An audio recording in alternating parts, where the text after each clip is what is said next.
Hi, my name is Emily Ross.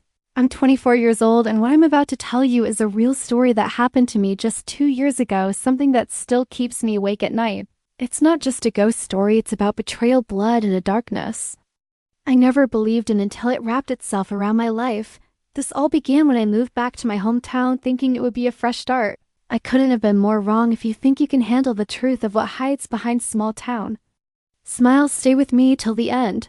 Please don't forget to subscribe, like, and share because your support helps me keep telling these true dark tales. This story is written and edited by Dark Life Side Diaries. When I first returned to Blackwood Hollow, I told myself it was only temporary. My mother's sudden passing had left me the old family house at the edge of town, a sprawling two-story relic with peeling paint and a yard strangled by weeds. The place had been in my family for generations, and though I remembered it from childhood summers, the air around it now felt heavier, as if the years had added a weight that bent the very bones of the building. The willow tree in the backyard, tall and ancient, swayed even on windless days. My Aunt Margaret warned me about the tree when I was little, saying, "Don't play near it after dark, and things whisper there and they don't mean you well." At the time, I thought it was just one of those creepy grown-up stories to keep kids inside. Now, standing there on my first night back, I realized the whispers weren't just in my memory, they were real, faint and curling through the night. Air like threads of cold breath inside the house was just as I remembered. The faded floral wallpaper, the creaking floorboards, the lingering smell of cedar, and something faintly metallic. My mother's old bedroom was locked, the key missing, which I chalked up to her private nature. I decided to stay in my childhood room upstairs, but that night, I couldn't sleep. Around midnight, I heard a faint knocking, slow and deliberate, coming from downstairs. I grabbed my phone thinking maybe it was the wind rattling something loose, but when I crept to the top of the stairs, the knocking stopped. I waited, and then it came again, but from inside the walls. The sound moved like it was crawling through the house until it was right behind me. I spun around, but there was nothing, only the soft hum of the old heater. I tried to shake it off and went back to bed, but dreams dragged me under almost instantly. In them, I saw my mother standing beneath the willow tree, her dress soaked in something dark, her eyes hollow. She raised a finger to her lips and whispered, "Don't let him find you." I woke gasping, my sheets damp with sweat. The next day I went into town for supplies, hoping a bit of normalcy would settle me. But everywhere I went, people stared, not in a friendly welcome home way, but with something colder, as if I was carrying a shadow they could see. At the small grocery store, the cashier, a man I vaguely remembered from high school, leaned in and muttered, "You shouldn't have come back, Emily, not after what happened to your father." My father had died when I was 6, at least that's what I was told. I pressed him for more, but he just shook his head and rang up my items in silence. That night, I sat in the living room sorting through my mother's boxes. In one I found an old photo album, but most of the pages had been ripped out. The few photos left showed my mother younger and smiling, holding me as a baby. Near the willow tree behind her, there was a man I didn't recognize, tall, gaunt, his face partially turned away, but something about him made my skin crawl. As I stared, I noticed a faint scratch on the surface of the photo right over his eyes. I thought I heard footsteps upstairs, slow and heavy, but when I checked, the rooms were empty. Then came the smell, like rotting earth seeping down the hall from my mother's locked bedroom. I pressed my ear to the door and froze. Someone was whispering inside, not in words I could understand, but in a low rhythmic murmur like a chant. My hand shook as I tried the knob again, but it wouldn't budge. That's when something moved in the reflection of the hallway mirror behind me. A shadow, long-limbed, crawling low to the ground, slipping into the dark corner of the hallway. I didn't turn around. I couldn't. The air was suddenly freezing, my breath puffing in pale clouds, and then clear as day, a man's voice, deep and gravelly, spoke from the other side of the locked door. "I've been waiting for you, Emily." My knees nearly buckled. I stumbled back, heart hammering, but the door stayed shut. The voice didn't come again, but I could still hear faint breathing inside. I ran to my room and locked the door, curling up in bed with the covers over my head like a terrified child. Sometime in the early morning, I heard the willow tree creaking outside my window. Even though there was no wind, I peeked through the curtains and my blood turned to ice. There was a man standing beneath it, the same one from the photo, his head tilted back, staring directly at my window. I froze at the window, my hand clutching the curtains so tightly that the fabric tore under my fingers. The man didn't move. He just stood there under the moonlight, his pale skin almost glowing, his black eyes locked on mine, as if he could see straight into my chest. The willow's long branches swayed gently around him, brushing his shoulders like they knew him, like they welcomed him. I slammed the curtain shut and backed away from the window, my mind racing for explanations. Maybe I was still dreaming. Maybe this was just stress, maybe grief had finally pushed me over the edge. But deep down I knew it was none of those things. I didn't sleep at all that night. Every time I closed my eyes, I felt this stare burning into me. By dawn I was trembling and exhausted, but I forced myself to go outside. The backyard was empty, no footprints, no sign of anyone having been there. The only thing different was the willow. Its bark had deep scratches in it, fresh ones, as if claws or fingernails had dug into the trunk. That's when I saw something wedged in the roots. A silver locket, tarnished and half buried in the dirt. My hands shook as I pried it loose. Inside was a tiny faded photo of my mother, but not the smiling, warm woman I knew her hair was.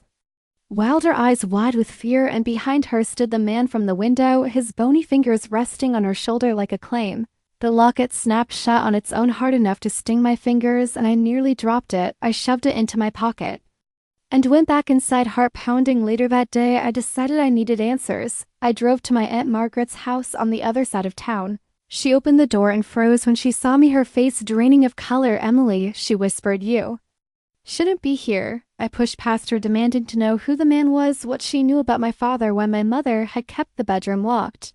At first she wouldn't speak, just wrung her hands and kept glancing toward the curtain window, as though someone might be watching. Finally she said in a trembling voice, "He's not a man. He's older than this town, older than our bloodline. Your father made a deal with him before you were born." My stomach churned as she told me the story, how my father, desperate for money, had gone to the willow tree one stormy night, offering whatever was most precious in exchange for wealth and power. The entity had given him 10 years of prosperity, but when it came to collect, my father tried to break the deal. He disappeared soon after, and my mother spent the rest of her life keeping the entity at bay, locking her bedroom because that's where the ritual tools were kept. "But why me?" I asked, my voice cracking out. Margaret looked at me with pity and said, "Because you were the most precious thing." I felt cold all over, like my blood had turned to ice water. She tried to convince me to leave town immediately, but something in me refused. This was my home, my mother's home, and I wasn't going to run, not yet. That night back at the house, I sat in the kitchen with the locket on the table, staring at it, trying to decide whether to throw it away or burn it. At exactly midnight, the air shifted, the lights flickered, the temperature dropped so fast that my breath came out in thick clouds. I heard footsteps again, but this time they were coming from the attic. I grabbed a flashlight and, against every instinct screaming at me to stop, climbed the narrow staircase. The attic smelled of mildew and something rotten, and my light caught dozens of old boxes. Stacked against the walls in the center of the floor was a circle drawn in what looked like dried blood, with strange symbols carved into the wood. My mother's voice echoed faintly in the room, not from a ghost, but from an old cassette player sitting at the edge of the circle. I pressed play, and her voice, shaking but determined, said, "Emily, if you're hearing this, he's found you. Do not open the bedroom. Do not answer if he calls your name. He will try to wear familiar faces. Burn the locket, burn the tree if you can." My hands were trembling so badly I nearly dropped the recorder. Then I heard the sound of something moving in the shadows behind me, slow and deliberate, scraping claws across the floorboards. I turned my flashlight toward it, and for a split second, I saw him crouch low, his face pale, and stretched his mouth, far too wide, teeth like shards of glass. The light flickered and he was gone, but I could still hear his voice now, right behind my ear. "You can't burn what's already inside you." I bolted down the attic stairs, slamming the door and shoving a chair under the handle. My phone lit up on the kitchen counter, ringing with an unknown number. Against my better judgment, I answered. It was my mother's voice. "Emily," she said, "let him in." My heart stuttered. I hung up, but the knocking started immediately at the front door, 3 slow, heavy knocks that rattled the glass. I didn't move, didn't breathe, but then came a whisper from the hallway. "Mirror, I'm already here." I spun around, and my reflection smiled at me, but I wasn't smiling. I staggered back from the mirror, my mind screaming that this couldn't be real, but the reflection leaned forward as if pressing against an invisible barrier. Its eyes, my eyes, turning completely black. "You've been as all along," it said, in a voice that was half mine and half something far deeper, like a rumble from beneath the earth. I grabbed the nearest thing I could, a heavy ceramic vase, and hurled it at the mirror. The glass shattered, but instead of falling to the floor, the shards seemed to hang in the air, spinning, reflecting not my kitchen, but scenes from places I'd never been. Dark forests, endless corridors lined with doors that pulsed like they were alive, a massive black shape coiled Around the base of the willow tree, my own face was in each shard, but twisted blood running from my mouth, eyes wide in terror. One shard shot forward and sliced across my palm, the blood dripping onto the floor in thick, almost black drops. The air shifted instantly. From the front hallway came the sound of the door slowly creaking open. I had locked it, bolted it, even wedged a chair under the knob, but now it was yawning wide like it had been waiting. A gust of freezing wind rushed in, carrying with it the scent of wet earth and decay. The lights flickered again, and I heard my mother's voice calling my name, soft and pleading from somewhere outside. My knees nearly buckled. Every instinct told me not to answer, but something deeper, something pulling at the back of my skull, made me step toward the doorway. Outside, under the willow, stood my mother, or something wearing her shape. She looked younger than I remembered, her hair glossy, her skin unlined, but her smile was wrong, too wide, too fixed. "Emily," she said, holding out her arms. "It's safe now, come home." I shook my head, stepping back, and her smile twitched, cracking at the edges like broken porcelain. "Don't make me call him," she hissed, and in that instant her face seemed to tear, revealing the pale, grinning thing beneath. I slammed the door and stumbled backward, my chest heaving. That's when I remembered the cassette my mother had said to burn the locket and, if possible, the tree. I ran to the kitchen, grabbed a metal mixing bowl, and dumped the locket into it. My hand shook as I lit a match and dropped it in, but the flames sputtered and died as if smothered by something unseen. I tried again and again, but the metal remained ice cold, the locket refusing to catch fire. A deep laugh rolled through the house, low and resonant, shaking the very walls. "You think you can destroy me with fire?" the voice said from nowhere and everywhere at once. "You are the fire, little girl."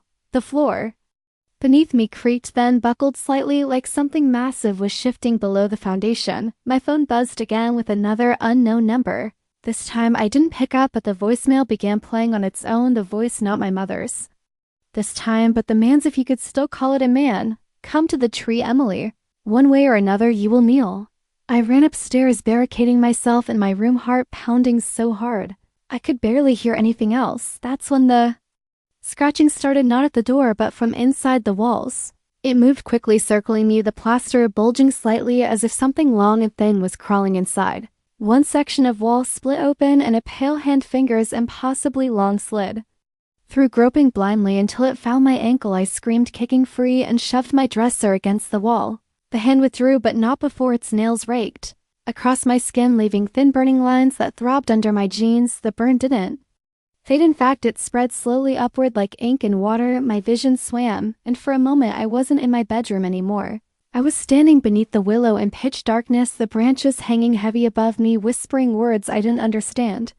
Shapes moved between the roots, faces, hundreds of them, screaming without sound. One of them was my father. He reached toward me, his mouth forming my name before a shadow dragged him down into the earth. I stumbled backward, and suddenly I was back in my room, gasping for air, the dresser still pressed against the wall. My ankle still burned, the black veins crawling higher. I knew I didn't have much time before whatever this was took hold. Downstairs, something crashed, the sound of wood splintering. Then footsteps, slow and deliberate, started up the stairs. I grabbed my phone and dialed Aunt Margaret, my voice shaking as I told her what was happening. She didn't hesitate. "You have to end it tonight," she said. "There's a way, dangerous, but it might work. Take your blood to the tree, bury it in the roots before midnight, and do not look at him no matter what you hear." The line went dead before I could ask more. I looked at the clock. 11:42 p.m. I didn't want to go outside, but staying meant waiting for him to come through the door. Grabbing a kitchen knife, I sliced my palm again, filling a small jar with my blood. Every step to the back door felt like wading through thick water, the house groaning as though it knew what I was doing. As I stepped into the yard, the wind died completely, the air still and suffocating. The willow loomed ahead, its branches swaying without a breeze, the ground around it shifting as if breathing, and then I heard it, not from behind me, not from in front of me, but from everywhere at once, his voice soft and smiling. "Welcome home, Emily." The sound of his voice froze me mid-step, my jar of blood trembling in my hands. The willow seemed taller now, its branches stretching unnaturally toward me like skeletal fingers. I forced myself forward, each step heavier than the last, the earth beneath my feet softening into something wet and warm, sucking at my shoes. The whispers grew louder, some were pleading, others mocking, but all of them knew my name. I reached the base of the tree, the roots twisting like serpents, some of them pulsing faintly as if carrying blood instead of sap. My mother's voice came again, soft and broken. "Emily, it's not too late. Give him what he wants and he'll let you go." I shut my eyes tight, remembering Aunt Margaret's warning. "Do not look at him." I knelt digging with my free hand into the damp earth until my nails tore and my fingers bled as I lowered the jar into the hole the ground shook violently. And a deep guttural growl rolled through the air. "You think you can take yourself back from me?" The voice roared, now dripping with rage. I kept digging, trying to bury the jar, but something cold and wet coiled around my wrist and yanked hard. I lost my balance, landing flat on my back, and before I could move he was there, not fully seen, but his shape blotted out the moon. Long, spindly limbs, a face hidden in shadow except for the gleam of too many teeth, his presence pressed down on me. Crushing, suffocating. "I have waited since before you drew breath." He said, his words vibrating through the ground, through my bones. "Your father's debt is mine to collect." His clawed hand reached for my face, and every instinct screamed at me to look to see what he truly was, but I kept my eyes shut, biting down on a scream as his nails grazed my cheek. "Look at me," he demanded, his tone shifting from rage to something almost coaxing, like a predator soothing its prey. The branches above groaned, lowering until they scraped my skin. Somewhere in the chaos I heard Aunt Margaret's voice, not in my ear but inside my head. "Now, Emily, finish it." Summoning every shred of will left, I rolled to my side and shoved the jar deep into the hole. I dug, my own blood spilling over the roots. The ground let out a deafening, inhuman shriek, and the roots thrashed wildly, some snapping in half. A wind unlike any I'd felt before roared through the yard, ripping leaves from the willow in a violent cyclone. The grip on my wrist loosened, then vanished entirely. I forced my eyes open just in time to see his form unraveling into black smoke, twisting upward into the branches before being sucked into the jar now buried beneath the earth. The whispers around me faded, replaced by a heavy, suffocating silence. The willow stood still for the first time since I'd returned, its branches hanging limp. My body shook as I crawled back toward the house, my vision blurring at the edges. The front door stood wide open, the lights inside flickering weakly. I stumbled in, locking it behind me, though deep down I knew no lock could ever keep something like him out if he truly wanted in. The rest of the night passed in a haze. At dawn, Aunt Margaret arrived, her face pale but her eyes sharp. She walked straight to the backyard, stood at the base of the tree for a long moment, and then turned to me. "You bought yourself time," she said. "Maybe years, maybe only days, but he'll try again. He always does." I wanted to believe she was wrong, but I could still feel the faint burn of his nails on my skin, the echo of his voice in the quiet spaces of the house. In the days that followed, I cleaned and boarded at my mother's locked bedroom, buried the broken shards of the mirror far from the property, and avoided the willow as much as possible. Life almost returned to normal until last night. I woke to the sound of branches scratching at my window, even though there was no wind. When I dared to look, I saw a single fresh scratch running down the glass, deep and deliberate, and beneath it, faint but unmistakable, were 3 words carved into the pane from the outside. "Welcome home, Emily. I don't know how much longer I have before he finds a way back through, but I do know this, I'll be ready. I have to be. Thanks for listening to my story. Please subscribe, like, and share to help me keep telling these dark tales."